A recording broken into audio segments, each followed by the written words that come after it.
Inilah sosok manusia paling cerdas se-Indonesia Raya. Saatnya demokrasi diganti dengan sistem monarki konstitusional. Karena ternyata banyak sekali rakyat Indonesia yang mengidolakan Gibran Raka Buming Raka, tetapi tidak jelas apanya yang diidolakan. Apakah karena kecerdasannya? Apakah karena semangat juangnya yang tinggi? Atau apakah karena dia ini seorang yang luar biasa di dalam menegakkan kebenaran dan keadilan? Ataukah apakah dia ini seorang pejuang yang mampu menggebrak dunia lain? Ini kan aneh. Orang Indonesia itu mengidolakan sosok tertentu tetapi nggak jelas apanya yang diidolakan. Apakah karena dia memang cerdas, hebat, sistem ekonominya hebat, atau strategi militernya hebat, atau karena ilmu agamanya hebat, atau karena apa? Ini aneh, sangat aneh sekali. Bahkan dikatakan bahwa Gibran Raka Buming Raka adalah manusia paling jujur di Indonesia. Dari mana tahu kalau Gibran manusia paling jujur di Indonesia? Syarat menjadi pemimpin itu tidak sekedar jujur, tetapi juga harus pintar, cerdas, pemberani. Jujur itu sangat penting.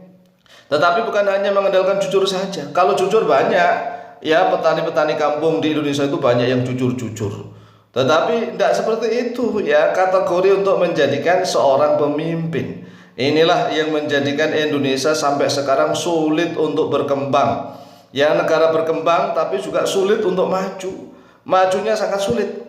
Mengapa ya? Karena rakyat Indonesia ini mayoritas bodoh dan miskin. Memilih pemimpin gak jelas karakter yang dipimpin seperti apa.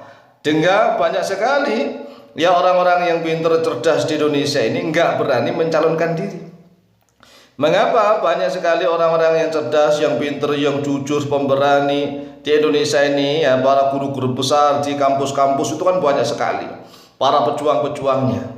Tetapi mengapa mereka tidak berani mencalonkan diri menjadi pemimpin? Ya karena rakyat Indonesia mayoritasnya masih bodoh dan miskin, sehingga orang-orang yang memiliki harta paling banyak itulah yang mampu mengendalikan suara rakyat. Suara rakyat yang bodoh dan miskin itu mudah sekali dibeli oleh siapapun. Dibeli oleh siapapun, walaupun yang membeli itu adalah pecundang dan bajingan sekalipun. Sehingga pemimpin-pemimpin di Indonesia ini selalu dipimpin oleh orang-orang yang bukan terbaik. Bukan manusia-manusia yang terbaik, tetapi selalu dipimpin oleh manusia-manusia yang memiliki modal finansial yang paling banyak untuk membeli suara rakyat Indonesia. Oleh sebab itulah rakyat Indonesia sebenarnya belum saatnya menerapkan sistem demokrasi yang langsung begitu. Rakyat Indonesia masih terlalu banyak yang miskin dan bodoh. Jika Indonesia masih tetap menggunakan sistem demokrasi di dalam republik, maka negara dan pemerintah akan selalu dikuasai oleh orang-orang kaya. Orang-orang kaya pemilik harta paling banyak. Ya di Indonesia sekarang ini kan muncul naga-naga itu, kan terkenal 9 naga. 9 naga itu Masya Allah, ya mereka ini bisa menguasai, mengendalikan dan mengatur negara kita. Karena suara rakyat yang bodoh dan miskin itu mudah sekali dibeli oleh para pemilik modal paling besar. Meskipun para pemilik modal itu mereka adalah para pecundang dan bajingan. Sehingga para pemimpin di Indonesia bukan berasal dari kader-kader yang terbaik, bukan berasal dari kader-kader yang cerdas, yang jujur, yang tegas, yang pemberani, berjiwa pejuang membela rakyat. Tidak. Jadi Indonesia ini hanya dijual belikan selama ya mau pemilu itu doang.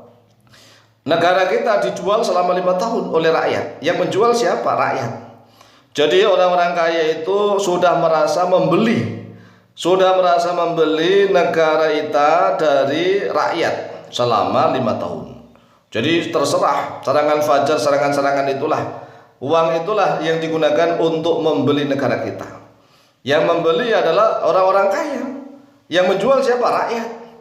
Jadi rakyat yang miskin, yang bodoh itu udah nggak peduli. Negara kita jual bareng-bareng ya, ke cukong-cukong itu silahkan begitu. Sehingga mereka para pemimpin-pemimpin itu walaupun bajingan pecundang sekalipun akan selalu mengatur, menguasai dan mengendalikan negara kita. Nah setelah 5 tahun aturan-aturannya nggak jelas, rakyat baru teriak-teriak. Rakyat baru menjerit-jerit, rakyat baru teriak untuk demonstrasi dan seterusnya. Yang salah itu rakyat. Nah, yang salah lagi adalah sistemnya ini.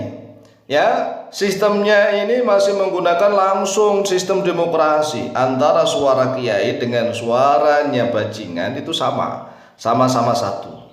Antara suaranya tukang ini tukang rongsokan ya, pemulung, dengan suaranya profesor juga sama-sama satu. Antara pemula yang baru menyoblos, pemilih pemula, dengan pemilih senior ya sama-sama satu. Inilah sistem kerusakan demokrasi yang belum saatnya diterapkan di Indonesia.